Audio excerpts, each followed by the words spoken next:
Bonjour à tous, bienvenue dans cette nouvelle vidéo YouTube. Aujourd'hui on va parler d'un sujet qui vous intéresse tous, à savoir comment créer des publicités qui sont captivantes et performantes en 2024. Donc pour ça je vous ai préparé une mind map qui va rentrer directement dans le vif du sujet. On va voir exactement de quoi est composée une publicité qui est performante. Je vais également vous partager mes templates de créa, quelle structure j'utilise aujourd'hui avec mes clients et comment j'implémente l'IA dans tout ça pour me permettre de gagner du temps au niveau de la création des publicités. Donc sans plus attendre, je vais te partager mon écran. Donc on se retrouve sur la mind map, on va voir qu'il y a un travail de préparation à faire avant de lancer les publicités.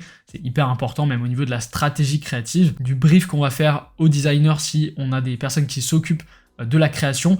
Et pour nous-mêmes, si on fait nous-mêmes les publicités, ça va nous servir à identifier à qui on parle et on verra l'importance du persona dans le travail préparatoire. Donc là, comme vous pouvez voir ici, on doit dresser une sorte de carte d'identité de notre cible avant même de faire de la publicité.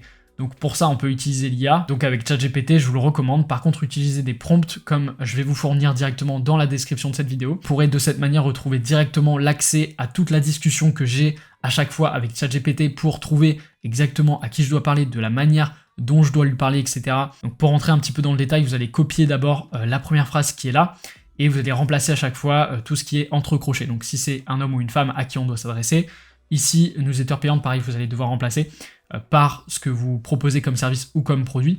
Donc là, par exemple, si vous travaillez avec un client qui est dans l'e-commerce qui vend des produits de compléments alimentaires, eh bien vous écrivez ici produits de compléments alimentaires sur la sous-niche, ça peut être des vitamines pour la santé ou alors des produits de compléments de la créatine, etc. pour la performance.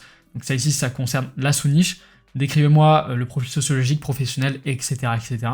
Et là, vous verrez que ChatGPT va vous allez avoir une conversation avec lui comme ça, il va vous faire des bullet points à chaque fois, et au fur et à mesure de la conversation, vous allez en apprendre de plus en plus. Là, ici, je fais une comparaison entre la France et les US pour savoir exactement, moi, à chaque fois, j'analyse, je fais une veille concurrentielle à chaque fois des marques aux US, et bien de toujours faire la distinction entre le marché français et le marché US parce que le comportement des acheteurs n'est pas du tout le même. Le troisième prompt maintenant, c'est de donner un rôle à ChatGPT en lui disant qu'il est copywriter et qu'il connaît parfaitement notre avatar cible et à partir de ça, de résumer ses croyances, etc. etc. Et à la fin, dans le quatrième texte qu'on va lui donner, parce que pour rappel, ChatGPT fonctionne vraiment comme une discussion, c'est pas en lui donnant un simple prompt que vous allez avoir une réponse parfaite, c'est en continuant la conversation et c'est pour cette raison que je vous donne une structure de prompt à respecter. Ici, de lui dire que, à nouveau, les copywriters, et que cette fois-ci, on veut une liste des 12 croyances principales de notre audience. Et là, ça va vraiment vous donner des guidelines très intéressantes. Au fur et à mesure, vous allez voir qu'il va vous faire des listes comme celle-ci. Donc ici, par exemple, pour une marque de compléments alimentaires avec une sous-niche dans la performance, eh bien, ici, il va dire « je n'ai pas la génétique nécessaire pour atteindre des performances de haut niveau ». Et ça peut être un point de douleur de l'audience. Et c'est là-dessus aussi qu'on va pouvoir capitaliser lorsqu'on on fait le copy, donc la rédaction du texte publicitaire, ou alors directement lorsqu'on crée la publicité avec la tagline qu'il y a au-dessus de la publicité. Eh bien, ça va nous donner des informations, de savoir exactement quelles pourraient être les frustrations de cette audience, et en même temps, ça vous permet de gagner énormément de temps là-dessus, puisque c'est, encore une fois, ChatGPT qui va s'en occuper. Donc ici, à nouveau, sans complément, je ne peux pas atteindre tous mes objectifs, donc ça, c'est des objections. Tout ce genre de choses ici va nous donner vraiment beaucoup d'informations. Après ça, vous pouvez même lui donner à nouveau, donc ça commence à devenir vraiment très intéressant.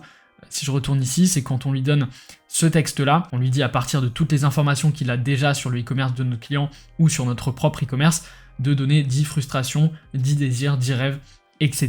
Et vous verrez que la réponse est intéressante parce qu'il la dresse sous forme de tableau et que pour chaque frustration, il vous donne le désir associé. Donc ça, c'est vraiment super intéressant. Et de cette manière, vous allez pouvoir petit à petit construire l'avatar cible de votre audience, donc de votre e-commerce ou celui de votre client. Et donc petit à petit, en continuant la conversation avec ChatGPT et en suivant bien la structure de prompt que je vous donne, eh bien vous aurez déjà fait ce travail préparatoire et vous n'aurez plus besoin de le faire par la suite. Un petit tip que je peux vous donner également, c'est de bien donner votre site internet ou celui de votre client pour que ChatGPT puisse analyser le site internet et vraiment vous donner des datas qui sont véridiques et pas simplement des choses qu'il a trouvées sur internet ou dans sa base de données, mais véritablement jouer avec des arguments marketing qu'il y a sur le site internet de votre client ou sur votre propre site internet. Ça, c'est vraiment très important. Donc pour ça, évidemment, il faut la version de ChatGPT 4 et de toute façon, si vous êtes dans le marketing, je vous recommande d'avoir ChatGPT 4. Aujourd'hui, c'est indispensable. Donc c'est pour ça que c'est important vraiment d'investir aujourd'hui dans les outils d'intelligence artificielle pour vraiment prendre une longueur d'avance sur vos concurrents. Donc une fois qu'on a fait ce travail préparatoire qui peut prendre un petit moment, mais encore une fois, vous avez toute la structure à suivre qui est ici et qui va vous donner toutes les informations nécessaires.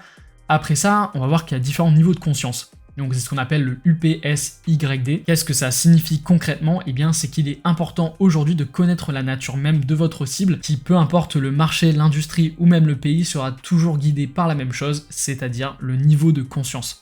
Est-ce que la personne a conscience que vous existez? Est-ce qu'aujourd'hui elle a conscience d'avoir besoin de vous? Ou encore est-ce qu'elle cherche vraiment une solution? Et donc on va voir qu'il y a différents niveaux de conscience avec ce moyen mnémotechnique. Le premier qui concerne le unaware of the problem, ça signifie que l'avatar n'a même pas conscience qu'il a un problème à régler. Là, si je dois vous citer un exemple de publicité, imaginons qu'il y a un prospect qui soit tout le temps dans la création de contenu et dans la création de vidéos, et de ce fait, en fait, il est dans la course mentale tout le temps à créer beaucoup plus de vidéos, et il réalise même pas qu'il a en fait un problème, c'est-à-dire de réaliser des vidéos plus rapidement. Et là, on pourrait tout à fait mettre en avant et réaliser une publicité qui dit que on va créer le contenu qu'il réalise lui en 60 jours, et bien on va le faire en seulement 8 heures, peut-être avec de l'intelligence artificielle, peut-être avec d'autres méthodes, mais c'est véritablement ça qui va faire qu'on va présenter une solution qui, jusqu'alors, cette personne n'avait même pas conscience qu'elle avait encore un problème dans sa création de contenu, qu'elle mettait trop de temps à en faire, et on va lui présenter le fait qu'il y a une méthode pour gagner du temps dans la création de contenu. Donc là, la personne peut être unaware of the problem, et on va le mettre justement en situation face à ce problème, donc peut-être avec une vidéo UGC de quelqu'un qui se tient la tête, qui en a marre de réfléchir à créer du contenu et qui prend trop de temps à en faire, et présenter du coup notre solution. Ensuite, dans la deuxième étape, il y a le problème aware, et donc là, la personne sait qu'elle a un problème, mais elle ne sait pas du tout comment le résoudre. Donc là, c'est pareil, c'est le fait qu'elle soit consciente, c'est déjà une chose. Maintenant, elle est peut-être à la recherche d'une solution, et il va falloir qu'on lui présente. Donc là, une publicité qui met en avant les bénéfices de votre produit, votre solution, eh bien, ça peut déjà très bien marcher, puisque quelqu'un qui est sur le fil d'actualité, qui a conscience qu'elle a un problème, mais qu'elle ne sait pas où chercher, si vous lui mettez le bon produit sous les yeux, eh bien, il y a des chances qu'elle convertisse. Et plus vous avancez dans ces étapes, plus il y a des chances que la personne convertisse facilement, donc que votre taux de conversion augmente. Mais bien sûr, il va falloir qu'on adapte le message marketing en conséquence, c'est-à-dire que à chaque fois qu'on est sur un niveau de conscience différent, il faut que le message marketing soit en lien avec ça. Vous ne pouvez pas être dans le problème aware et faire comme si la personne n'avait pas conscience de son problème. Après ça, il y a le niveau de conscience du solution aware, donc là la personne sait qu'elle a un problème, a déjà vu qu'il y avait des solutions, mais n'a pas forcément conscience de votre solution à vous. Et bah là, c'est justement votre rôle lorsque vous allez faire la publicité. Donc là, ça va être à vous de présenter votre solution. Et là, je pense notamment au concept créatif du use vs them, donc eux vs nous, c'est-à-dire vous comparez vous à ceux de vos concurrents, donc la solution de vos concurrents. Et ça peut être une super publicité sur du solution aware. Donc là, je prends l'exemple d'une marque de cosmétiques. Donc tout le monde sait qu'il y a des marques de cosmétiques, peut-être pour les cheveux, etc. Il y a plein de lissages aujourd'hui sur le marché. Et peut-être que nous, on a un lissage particulier qui se différencie des concurrents, et donc on va mettre ça en avant avec des arguments marketing, eux vs nous, et à ce moment-là, on va mettre en avant notre solution, et la personne aura conscience par la suite de notre solution, et on va justement travailler sur ce niveau de confiance et de conscience, et ça va faire en sorte qu'on va améliorer nos taux de conversion, etc.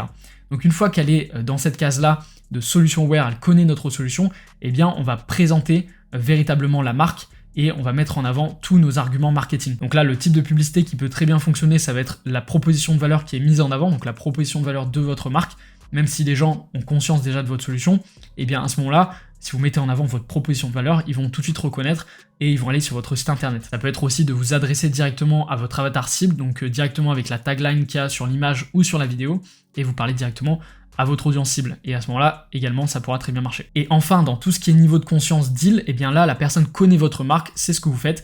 Et si vous faites une offre de réduction, croyez-moi qu'elle va venir acheter sur votre site internet. Maintenant, si vous faites une offre et que vous n'êtes pas connu, que les gens ne connaissent pas votre solution, eh bien, ça servira peut-être à rien. Il faut d'abord les éduquer sur votre solution, savoir ce que vous proposez avant qu'une offre serve vraiment à quelque chose. Et c'est aussi pour ça que les offres fonctionnent toujours mieux sur du retargeting, donc sur des personnes qui connaissent déjà votre marque, avec des interactions de vidéos qu'on va recibler, etc., que sur des gens qui ne vous connaissent pas du tout.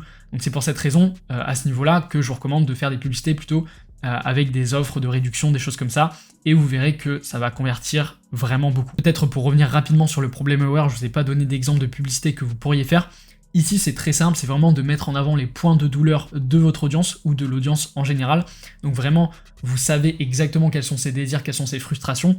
Et bien, vous pointez du doigt ces frustrations et vous les mettez dans les taglines de vos publicités. C'est aussi simple que ça, donc vraiment montrer visuellement le problème de votre audience et en plus de ça, vraiment mettre la tagline qui insiste à nouveau sur le problème de l'audience. Alors souvent, il y a plusieurs frustrations et donc dans ces cas-là, vous pouvez faire des déclinaisons avec le même créatif, mais à chaque fois de varier la tagline et d'appuyer à chaque fois sur un angle marketing spécifique s'il y a plusieurs problèmes, plusieurs frustrations différentes. L'importance aussi, je le disais, c'est vraiment l'adaptation du message marketing selon le niveau de conscience de la personne à qui on s'adresse. Donc tout ça va être vraiment très important dans une logique de préparation avant même de lancer des publicités, et par la suite on va voir que au niveau de la création, il y a également beaucoup de choses à faire avant de lancer la pub. Donc dans un premier temps, on va voir qu'au niveau de la rédaction, il y a différents types de hooks qu'on peut utiliser et mettre en avant. Donc je le rappelle, le hook, c'est la première phrase d'accroche qu'il y a au-dessus de la publicité. Pour vous donner un exemple, là on se trouve sur une de mes publicités, la première phrase d'accroche, c'est créer des publicités captivantes avec Canva facilement et gratuitement. Ça, c'est vraiment une des publicités qu'il y a ici, donc ça concerne le have, ce que le client obtient. Maintenant, il y a d'autres types de hooks que vous pouvez faire. Il y a le feel, donc les émotions suscitées par le produit ou le service, donc mettre en avant vraiment les émotions. Après, le average day, donc là, l'amélioration que ça peut susciter au quotidien. Après, vous avez tout ce qui est statut social, donc l'amélioration du statut social, donc la preuve sociale que vous pouvez mettre en avant. Ça peut être un témoignage client, donc mettez entre crochets le témoignage d'un client, etc. Ça peut bien marcher également. Et tout ce qui est preuve sociale également, donc vraiment des preuves de résultats. Ça peut être des études scientifiques, ça peut être des chiffres, des statistiques. Tout ce genre de choses également dans le hook peut très bien fonctionner.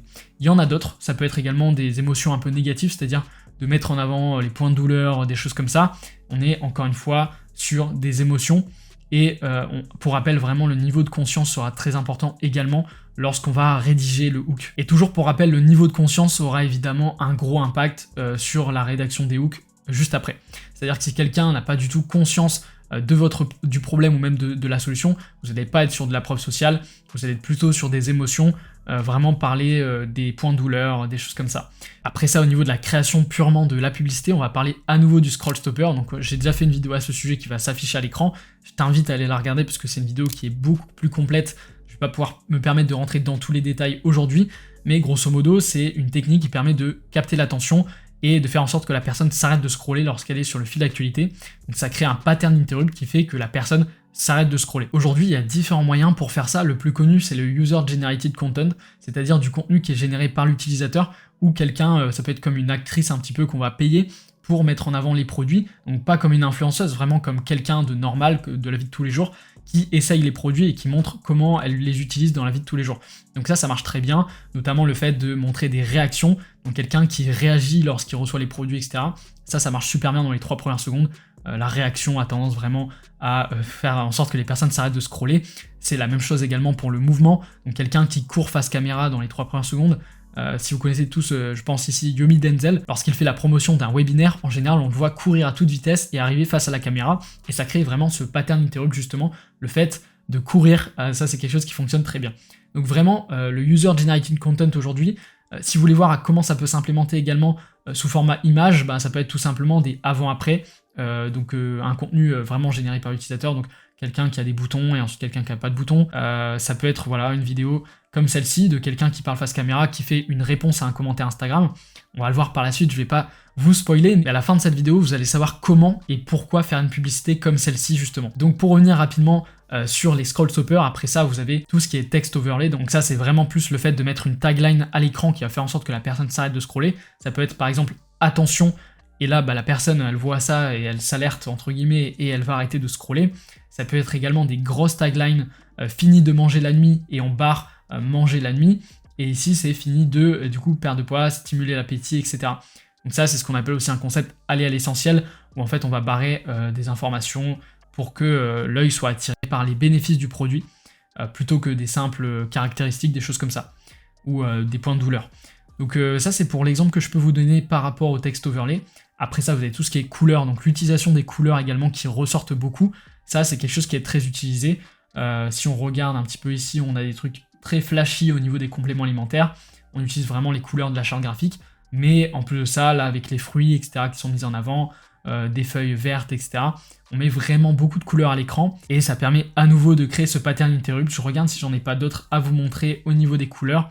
Vous avez celle-ci également qui est très colorée. Voilà, toutes ces publicités-là, en général, ça fonctionne quand même plutôt bien. Après ça, vous avez tout ce qui est collage. Donc les collages, c'est vraiment du split screen, c'est-à-dire à droite, vous avez une vidéo par exemple, et à gauche, une image, ou alors ça peut être juste des collages de photos, comme on a l'habitude de voir aussi de manière organique, mais vraiment, le fait de diviser l'écran, ça c'est quelque chose qui crée ce pattern interrupt. Donc ici, je peux vous montrer une vidéo à l'écran. Donc j'ai scindé mon écran en deux, avec le avant-après en quelque sorte. donc le avant sans le produit et avec le produit. Donc là malheureusement je sais pas pourquoi dans Canva les deux vidéos se lancent pas en même temps, mais vous comprenez le principe, c'est vraiment d'avoir un écran qui est scindé en deux, et ça fonctionne aussi bien au format vidéo qu'au format image, donc je vous recommande de le tester. Après ça vous avez tout ce qui est bullet point directement sur la publicité, donc ça c'est un de mes trucs préférés également, c'est-à-dire que directement sur la publicité on va pouvoir soit faire des comparaisons entre notre produit et celui des concurrents sous forme de bullet point, soit juste faire des bullet points pour les bénéfices produits. Donc ça c'est quelque chose qui se fait beaucoup, à savoir que dans les bullet points en général, il vaut mieux mettre des bénéfices plutôt que des caractéristiques. Là pour le coup c'était juste des caractéristiques, donc c'était pas forcément le must, mais ça peut être également sous forme de barres comme celle-ci, justement de flèches, des choses comme ça. C'est pas obligé d'être sous forme de bullet point. Mais voilà, ici c'est vraiment un exemple parfait, c'est-à-dire qu'ici vous avez le point de douleur qui est mis en avant, fini les inflammations, et juste en dessous, des bullet points qui mettent en avant les bénéfices du produit. Donc ça c'est vraiment la créa parfaite pour les bullet points. Alors juste aussi pour vous donner un tips avec ChatGPT et vous faire gagner du temps à nouveau sur la rédaction des hooks, etc. Vous pouvez tout à fait faire un screenshot de la mind map qui est à l'écran et de le donner à ChatGPT pour qu'ensuite il vous génère directement ce qu'il vous faut, c'est-à-dire sous forme de tableau, vous pouvez lui demander, et vous remplacez bien évidemment par l'exemple qui vous convient. Donc si vous avez un e-commerce dans tel ou tel domaine, vous le précisez directement à ChatGPT, vous précisez en fait avec votre persona que vous avez, ça pourrait être justement à la fin, une fois que vous avez utilisé toute la rédaction là avec le persona, que vous avez fini tout ça, et bien vous pouvez lui demander qu'il vous fasse des hooks comme celui-ci. À mon avis vous allez déjà avoir des informations très pertinentes même avant de faire ça, mais à la fin vous pouvez lui envoyer la photo du screenshot et lui dire que vous souhaitez un tableau qui reprend tous les types de hooks et à partir de l'avatar cible justement que vous avez. Et là ça va être très intéressant. D'ailleurs vous pouvez faire exactement la même chose pour les créas, c'est-à-dire de faire un screenshot de la mind map et de lui demander à partir des guidelines de vous faire des images, toujours en reprenant en compte bien sûr votre avatar, votre produit, votre site internet, etc. Et là à partir d'ici il va vous donner des idées, des exemples de visuels que vous pourrez faire. Maintenant ce qui est dommage c'est que ChatGPT n'est pas capable de vous faire un travail vraiment très qualitatif sur le visuel. Je vous conseille plutôt Midjourney à la limite si vous souhaitez avoir un truc avec de l'IA. Là ici je lui ai demandé qu'il me fasse un exemple sous forme de dessin à peu près de ce que je souhaite, et au final bon ça ressemble pas du tout à ce que j'aimerais, mais en tout cas l'IA aujourd'hui avec Midjourney notamment peut vous permettre de faire des images vraiment très performantes, meilleures que celles qu'il y a du coup dans ChatGPT. Ok, une fois que ça c'est fait, on va voir qu'il y a des best practices à respecter avec Facebook. Facebook nous dit que les images et les vidéos sont quand même les formats qui sont majoritairement recommandés lorsqu'on fait de la publicité. Donc personnellement, lorsque je fais des tests publicitaires, je le fais toujours sur des vidéos ou sur des images, avant de le faire sur des carousels, des choses comme ça. Bien sûr, on peut toujours être surpris avec des carousels, mais pour le moment, moi personnellement, je préfère toujours mettre en avant des images ou des vidéos. Pour les vidéos, en général, 30 secondes, c'est suffisant, parce qu'il faut quelque chose d'assez dynamique, assez rythmé, et de toute façon, il y a très peu de personnes qui vont rester pendant 1 minute sur votre vidéo publicitaire. Donc en général, quelque chose comme 30 secondes de vidéo, c'est parfait. Au niveau des méthodes additionnelles que je peux vous donner pour jamais être en manque d'inspiration pour créer des publicités, la première, ça va concerner la veille de la concurrence, donc en allant directement sur la librairie publicitaire et d'analyser des marques aux US qui dépensent beaucoup d'argent. Donc ça peut être la première chose.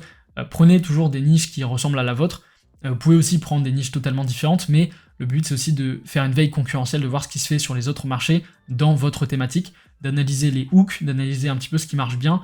Donc pour ça, vous regardez les publicités qui tournent depuis longtemps et vous allez déjà pouvoir identifier, sans forcément payer un logiciel, c'est complètement gratuit, vous allez déjà pouvoir savoir ce qui marche et ce qui marche pas. Et personnellement, j'utilise un outil complètement gratuit encore une fois, qui me permet de voir combien il y a de spend sur les photos, sur les vidéos. Donc elle s'appelle AdScan et vous allez pouvoir justement voir ce qui a le plus dépensé. C'est avec de l'IA en fait qui font ça. Et en analysant toutes les interactions, ils sont capables de dire qu'il y a eu autant de spend sur telle ou telle pub. Donc je vous recommande vraiment cet outil pour justement continuer votre veille concurrentielle et aller plus loin dans ce qui a fonctionné, pas fonctionné. Donc après, c'est d'identifier s'il n'y a pas des hooks qui reviennent constamment ainsi que des concepts créatifs. On va le voir par la suite ce que c'est qu'un concept créatif. Je vais vous partager exactement ma méthode pour faire ça. Et ensuite, au niveau de la construction du GPT personnalisé, c'est quelque chose qui est possible également dans ChatGPT. Ici, à nouveau, dans la description de cette vidéo, tu vas pouvoir retrouver un script à copier-coller qui va te permettre de paramétrer ton GPT personnalisé avec toutes les informations de ton avatar, donc avec le travail qu'on a fait au début de la vidéo, et qui va pouvoir te permettre de créer des publicités, des scripts de vidéos UGC ou même des scripts de vidéos classiques, des rédactions, des choses comme ça, à partir vraiment des informations de ton avatar, qui fait qu'au final, tu n'auras plus besoin de taper plein de prompts pour demander telle ou telle indication. ChatGPT aura déjà connaissance d'une base de données qui te concerne, qui concerne vraiment ton e-commerce ou le e-commerce de ton client. D'ailleurs, tu pourrais faire ça même pour tous tes clients si tu es, comme moi, prestataire de service. Et si tu as un e-commerce, tu pourrais faire ça pour toi, pour gagner du temps dans la création, ou même si tu es infopreneur, c'est la même chose, dans la création de tes vidéos UGC, etc. etc. Donc ça, je le recommande vraiment dans différentes étapes. D'ailleurs, il y a une vidéo qui est sortie normalement sur ma chaîne qui parle de l'IA, de comment l'implémenter pour créer des vidéos UGC. Je te renvoie à cette vidéo-là. Elle est vraiment très intéressante. On parle justement comment faire pour construire un GPT personnalisé. Après ça, on va parler des déclinaisons. Donc là, il faut que tu restes concentré parce que c'est vraiment très important pour aller plus loin dans les process de création, gagner du temps et décliner des choses qui fonctionnent. Donc vraiment, quand tu es sur ton compte publicitaire, que tu dépenses de l'argent en publicité, c'est pour avoir des learnings, avoir des apprentissages, savoir ce qui marche et ce qui marche pas. Et quand tu as identifié quelque chose qui fonctionne, eh bien, il va falloir appuyer dessus. Donc comment tu fais pour appuyer dessus? Tu identifies un concept créatif, un angle marketing, ou un format qui fonctionne bien. Et quand tu as identifié ça, eh bien en fait tu vas faire des déclinaisons. Donc l'objectif ici lorsqu'on crée une déclinaison d'une publicité, c'est déjà de décliner quelque chose qui fonctionne déjà. Donc on ne fait pas de déclinaison sur quelque chose qui n'a pas de preuve de succès. Après ça, au niveau du processus, on va utiliser à nouveau ChatGPT. Pour quelle raison? C'est parce qu'on va lui donner toutes les datas en lui disant ok, tel hook a très bien fonctionné, telle rédaction a très bien fonctionné, et telle publicité a très bien fonctionné, et on va demander déjà dans un premier temps à ChatGPT pour quelles raisons selon lui ça a fonctionné. On va lui donner le lien de redirection de la page, si on a redirigé vers une page produit spécifique, etc. Et on va lui donner donc ce que je disais, la rédaction, les visuels, etc. À partir de cette data, ChatGPT, on va lui dire écoute, tu vas nous faire des déclinaisons de rédaction, donc soit changer le hook, la première phrase d'accroche comme je le disais sur la publicité, le message marketing, donc là on en revient au niveau de conscience et de confiance, et on en revient au have, feel, average day, statut, etc., etc. Donc ici, on va demander à ChatGPT vraiment de tester des rédactions différentes, d'ajouter des emojis, de voire enlever des emojis, des choses comme ça, d'ajouter peut-être même un call to action à la fin de la rédaction, ce genre de modifications qui vont faire en sorte que votre publicité va être une déclinaison, parce que c'est plus la même chose à partir du moment où on change une seule variable. Donc comme je vous le disais, à partir du moment où on change une variable, vous êtes déjà sur une déclinaison, même si ça concerne uniquement un changement de hook, donc un changement de rédaction sur la première phrase d'accroche qu'il y a au-dessus de votre pub. Eh bien vous êtes déjà sur une déclinaison parce que vous avez fait un changement, et d'ailleurs si on regarde sur les placements en story, des fois un simple changement peut s'afficher quand même en gros, c'est-à-dire que la tagline, vraiment le hook ici, créer des publicités captivantes, eh bien selon les placements, peut s'afficher vraiment en gros format, et ça peut vraiment avoir un gros impact sur le scroll stopper, sur ce genre de choses, donc c'est à ne pas négliger. Après ça, au niveau des déclinaisons sur le format vidéo, il y a plusieurs choses que vous pouvez faire. D'abord, la première chose, c'est de modifier la durée, donc si vous êtes sur une vidéo qui dure 15 secondes, essayez une vidéo qui dure 30 secondes, donc je le rappelle, c'est même si c'est une vidéo qui a bien fonctionné, peut-être qu'une vidéo de 30 secondes va également très bien fonctionner, et vous aurez deux publicités qui performent super bien sur votre compte publicitaire. C'est ça le but aujourd'hui, c'est d'avoir un maximum de publicités qui sont gagnantes et qui vous permettent de scaler. Après, vous avez tout ce qui est les contenus de des 3 premières secondes, donc des 3 à 5 premières secondes, vous pouvez changer le scroll stopper, donc tester un collage, tester quelque chose de UGC, tester une réaction, bref, peu importe. Et après ça, vous pouvez aussi tester tout ce qui est mix and match. Donc là, c'est plus sur la durée de la vidéo. Par exemple, des fois, on voit qu'il y a des hook rates très importants. Je vous renvoie sur la vidéo qui parle justement du scroll stopper où je parle des hook rates, c'est-à-dire du pourcentage de gens qui restent sur votre vidéo après les 3 premières secondes, et de comparer ça avec les taux de conversion pour finalement avoir une publicité qui à la fois a un hook rate qui est suffisamment élevé avec une publicité qui a un taux de conversion qui est très élevé. Donc des fois, ce qui se passe, c'est que vous avez des use VSM, donc vous savez le concept EVS-nous, qui est implémenté dans des vidéos UGC à un moment donné, parce que le concept use VSM a des très bons taux de conversion, et donc plutôt que d'avoir une vidéo qui a seulement un très bon hook, mais qui a un mauvais taux de conversion, eh bien on va faire un mix and match entre une vidéo qui démarre avec un hook rate très fort, qui permet de capter l'attention, et finalement la comparaison use VSM qui permet de convertir le prospect potentiellement en client. Donc ça, c'est vraiment intéressant aussi de faire des mix and match. Et après, sur le format image, vous avez tout ce qui est changement des couleurs, modification de la tagline, donc le titre vraiment de la publicité, modification des bullet points, donc si vous êtes sur des bénéfices, modifier, si vous êtes sur des caractéristiques, etc., vous pouvez à chaque fois modifier tout ça, soit vous vous appuyez sur les caractéristiques, soit les bénéfices, soit les angles marketing. En général, je recommande les bénéfices quand même parce que les gens veulent vraiment le bénéfice, la solution, Et au niveau de l'angle marketing également, l'angle marketing global, vous pouvez également faire des déclinaisons. Ensuite, au niveau du format carousel, vous pouvez tout à fait aussi modifier la longueur des slides. Donc au lieu d'avoir 3 images, vous pouvez en mettre 6. Vous pouvez vraiment varier, on va dire, le nombre de slides.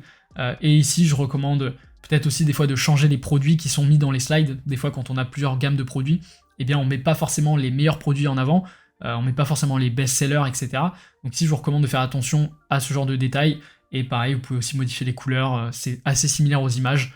Et garder une cohérence graphique. Et ensuite, dans la dernière étape, vous allez analyser les KPI, donc savoir si vos déclinaisons ont apporté des bons résultats ou pas. Pour le savoir, c'est assez simple, vous attendez d'avoir dépensé au moins 2 fois votre coût par achat cible. Donc si par exemple vous avez un produit qui coûte 30 €, vous visez un coût par achat à 10 €, et vous allez dépenser au moins 20 € en publicité avant de couper la publicité. Même des fois attendre un peu plus longtemps parce que l'algorithme doit s'optimiser. Et vous avez besoin de dépenser sur les premiers jours un petit peu de budget avant de complètement éliminer une publicité, surtout que quand on fait des déclinaisons, on a déjà des éléments qui sont censés performer, donc il y a toutes les raisons de penser que ça va bien fonctionner, et donc il faut laisser un petit moment quand même avant de couper la pub. Et maintenant, si vous avez des bons résultats, vous pouvez scaler par tranche de 20%, comme j'ai l'habitude de le dire du coup, au niveau du scaling. Maintenant, la dernière étape qu'on va voir aujourd'hui ensemble, je pense que si vous êtes resté jusqu'ici, vous n'allez pas être déçu parce que je vais vous apporter beaucoup de valeur. Là, on va voir ensemble quelle est la composante d'une publicité qui performe sur les réseaux sociaux. Bon, elle est toujours composée de la même manière, il y a toujours le visuel, le hook, le headline, le message marketing, le call to action, mais souvent, des marques e-commerce oublient de mettre le headline. Donc le headline, là, si on regarde Meta, la publicité de Meta, le headline, c'est toucher les personnes intéressées. C'est vraiment le titre qu'il y a à côté du call to action, tout en bas de la pub. Ensuite, il y a le hook, donc la première phrase d'accroche. Vous voyez, avant qu'on défile vraiment et qu'on regarde l'intérieur de la vidéo, la première phrase d'accroche, c'est optimiser le ciblage publicitaire. Donc là, on est vraiment sur quelque chose que les gens connaissent en général. Le ciblage, c'est l'élément phare un petit peu. Quand on fait de la publicité, tout le monde cherche un petit peu le hack au niveau des audiences, etc. Donc là, de dire ça dès la première phrase, c'est quand même intéressant. Donc ça, c'est le hook qu'il y a au-dessus de la pub. Ensuite, vous avez le visuel. Et le visuel, en fait, les gens ne comprennent pas ça. Et pourtant, c'est l'élément le plus important pour moi, en tout cas à l'heure actuelle. Le visuel est composé de l'angle marketing. C'est la priorité, c'est vraiment la première chose à tester sur un visuel. C'est de se dire, ok, on part sur un angle marketing qui soit, on va le voir en dessous, qui soit les points de douleur, les bénéfices, la proposition de valeur, l'appel à l'avatar, peu importe, vous en avez plein. Je n'ai pas vraiment listé tous les angles marketing qui sont possibles. Vous pouvez même demander à ChatGPT quel angle marketing serait le plus pertinent à tester par rapport à votre produit ou votre service. Ensuite, on vient le multiplier par le concept créatif. Qu'est-ce que c'est le concept créatif? C'est justement dans mes templates de créa, tous les concepts que vous voyez à l'écran sont des concepts créatifs. On part jamais d'une publicité sans savoir pourquoi on fait cette publicité-là. Eh bien, on l'a fait parce que on a identifié que le avant-après, ça marchait bien. On a identifié que le en ligne en vrai, ça marchait bien. On a identifié que tous les produits comme ça, avec à chaque fois la flèche qui vient et qui met un argument, un bénéfice produit, ça marchait bien. Le post-it, ça marche bien. Tout ça, ce sont des concepts créatifs et il y en a des centaines. Et pourquoi on multiplie ça aujourd'hui? C'est pour vous dire qu'il y a des centaines de variantes que vous pouvez faire, de tests que vous pouvez faire. Ne vous limitez pas à de simples publicités où vous mettez votre produit en avant et vous listez 2-3 bénéfices. C'est pas ça, c'est vraiment de partir sur des concepts créatifs. Par exemple, le concept use vs M, use vs other, c'est-à-dire de comparer votre marque à ceux de vos concurrents. Et bien ça, c'est un des concepts phares, un des concepts qui marche le mieux. Et donc, si vous savez pas quoi faire, partez sur ce type de concept. La publicité alliée à l'essentiel également qui marche très bien. Tout ça se trouve dans mon pack, dans mon template de créa. Si vous souhaitez, le lien est dans la description. Donc c'est un template qui coûte 49 € et que je mets à disposition du coup de l'audience. Il faut savoir aussi que ce template a été testé avec des gros budgets publicitaires, c'est-à-dire que toutes les créas qui se trouvent à l'intérieur ont déjà été testées et ont eu des preuves de succès. C'est pour ça que les concepts créatifs vraiment à l'intérieur, la plus-value c'est que ça a vraiment déjà tourné pour des marques et que ça a très bien fonctionné. Et ensuite dans l'équation à la fin, on vient multiplier tout ça par le nombre de formats, enfin le type de format plutôt. Ici on a le format vidéo, le format statique, donc le format image, tout ce qui est GIF également, les formats carousel, les formats collection et les formats UGC. Donc c'est un type de, bon c'est des vidéos mais c'est un type de format à part entière désormais. Donc on va dire que c'est le format UGC. Et une fois qu'on a du coup fait ces tests là, donc moi je vous recommande en premier le format vidéo, le format UGC et le format statique. Ça c'est vraiment la base en tout cas lorsque vous démarrez, de faire angle marketing, peut-être les points de douleur fois concept créatif, ça peut être aller à l'essentiel fois le format image, et bien vous avez une combinaison gagnante d'une publicité. Et le but, ça va être de tester un maximum de combinaisons possibles pour identifier ce qui fonctionne le mieux et ce qui fonctionne le moins bien. Et souvent, on me pose la question, ouais, si tu devais relancer un e-commerce là demain, qu'est-ce que tu ferais concrètement? Qu'est-ce que tu irais tester en premier avec tes publicités? Comment tu le ferais, etc.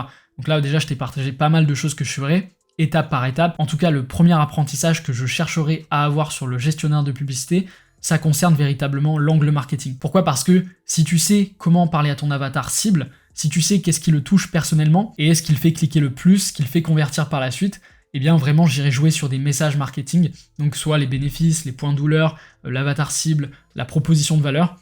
Et comment faire ici? Moi je te recommande vraiment de prendre ta créa winner, donc celle qui a le mieux performé sur la durée totale que tu as fait de la publicité, et à chaque fois donc de partir une campagne en ABO avec 5 audiences, et dans ces 5 audiences là tu viens à chaque fois tester une créa, donc la même, mais en changeant l'angle marketing. Donc peut-être que tu vas mettre, admettons, partons du principe qu'on est sur un concept de Note iPhone, on va aller en chercher une ici, et bien tu es sur ce concept-là, ici à chaque fois tu vas remplacer, tu vas faire différentes déclinaisons, tu en fais 5 comme ça, et à chaque fois tu vas venir modifier proposition de valeur par, ça peut être l'angle bénéfice, donc là tu vas vraiment mettre le bénéfice principal, bon ça rejoint un petit peu la proposition de valeur, donc on pourrait jouer sur point de douleur ici, en haut ici on jouerait sur véritablement sur l'avatar, donc on dirait tu es e-commerçant et tu n'arrives pas à briser un plafond de verre par exemple. On s'adresse à l'avatar, même si ça rejoint un petit peu le fait de faire les points de douleur, mais à chaque fois on change la phrase d'accroche qu'il y a au-dessus, et pareil on peut changer un petit peu les caractéristiques et l'adapter selon justement la tagline. Et bien si on fait ça, on va rapidement identifier quel angle marketing fait le plus cliquer, et on va être capable justement en fait par la suite d'itérer sur des concepts créatifs, sur des formats, en sachant que les formats c'est soit l'image soit la vidéo qui marche le mieux. Eh bien on va pouvoir itérer simplement sur des concepts créatifs, et ça va vous permettre très vite d'identifier ce qui fonctionne le mieux. Comme je le disais, vous n'avez plus qu'à décliner sur des concepts créatifs, à chaque fois de garder quasiment le même angle marketing, et une fois que vous avez ça, eh bien vous avez plus à trop vous prendre la tête sur le message, en tout cas dans un premier temps, et vous focalisez uniquement sur différents concepts, sur des formats vidéo, des formats UGC, des formats images, ce genre de choses.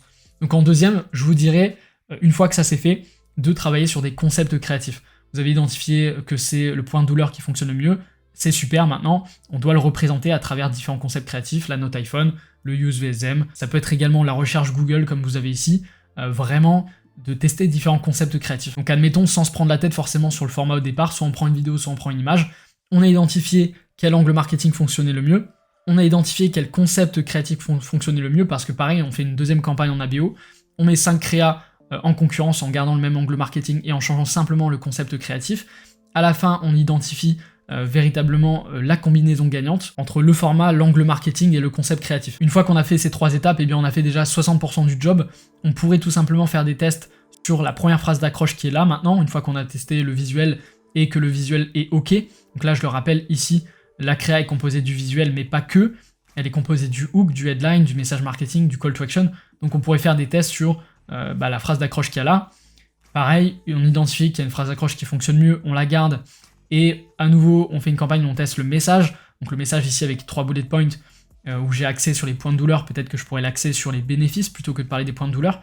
Et après, ici j'ai testé différentes, j'avais testé essayer gratuitement, et je redirigeais vers un lead magnet, et j'ai essayé également une offre avec une landing page où je faisais directement convertir au format achat, et j'ai pu tester comme ça si ça marchait mieux justement d'aller chercher des leads et de les convertir ensuite avec des mails, ou alors de les convertir directement sur une landing page. Et donc à ce moment-là, j'ai pu tester différents headlines et la description également qui pourrait être intéressante, même si ce qui a le plus d'impact en général, c'est la headline. La headline, pensez souvent que c'est de mettre en avant l'offre ou de mettre en avant le bénéfice principal de votre produit, donc la proposition de valeur principale de votre produit, de votre service.